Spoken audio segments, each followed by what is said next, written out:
Hello, I'm Don Martin again, and I am representing the reasonablerealtor.com. The reasonablerealtor.com.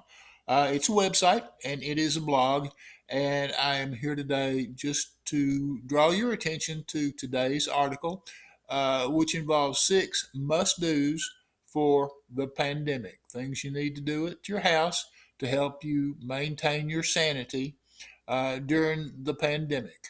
Not a long article, probably 1,000 words or less. Take you a couple of minutes to read. You will enjoy it. I hope you do. I hope you will subscribe. Subscribe with the square to this YouTube channel. And I hope that you leave me a comment. I will respond to your comment. This is another day and another YouTube video in the bag. Thanks for your patience.